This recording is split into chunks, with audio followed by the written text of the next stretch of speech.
J'interviens également régulièrement pour les victimes d'agressions. Alors, il y a tout type de cas d'agression. Généralement, ça va être des agressions qui sont purement physiques, donc il va y avoir des séquelles corporelles seront également accompagnées pratiquement systématiquement de séquelles psychologiques. Et puis, parfois, il y a des agressions qui sont plutôt de l'ordre du psychologique, avec peu de séquelles corporelles physiques. Je vais vous donner un exemple. J'ai un client qui a été agressé dans un bois il y a pas mal d'années, et en réalité, il a même été séquestré pendant près d'une heure par trois individus qui ont essayé de le voler, de lui dérober ses informations bancaires, et ils lui ont mis même plusieurs coups de couteau sans gravité, heureusement. Et à la suite de ça, il a pu s'échapper, mais malheureusement, même s'il avait peu de séquelles physiques, corporelles pures, il a eu des graves séquelles psychiatriques. Et ces séquelles psychiatriques ont eu des conséquences et des répercussions même au niveau professionnel, puisqu'il avait beaucoup de difficultés à travailler comme avant. Il est devenu très anxieux, donc beaucoup de difficultés à se retrouver dans un environnement avec d'autres personnes. Il a fini par arrêter de travailler à plein temps, il est passé à un mi-temps. Et donc, il m'a confié son dossier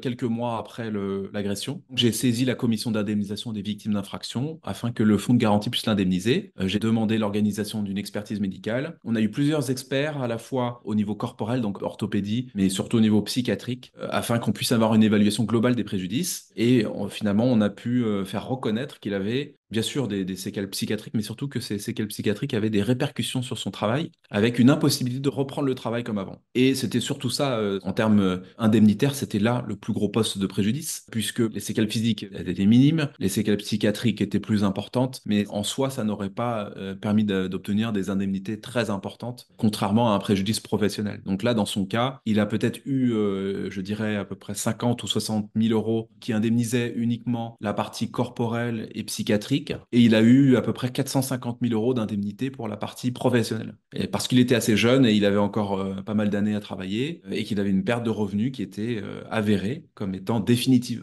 Et donc ça s'est joué surtout à ce niveau-là, sachant que la commission d'indemnisation des victimes d'infraction au départ ne lui avait alloué que 70 000 euros en tout, et en appel on a obtenu 500 000 euros en tout. Donc c'est un exemple qui illustre certains cas d'agression où les séquelles psychiatriques vont être assez conséquentes, alors même qu'il y a peu de séquelles corporelles. On a donc des conséquences au niveau professionnel qui peuvent présenter un préjudice énorme.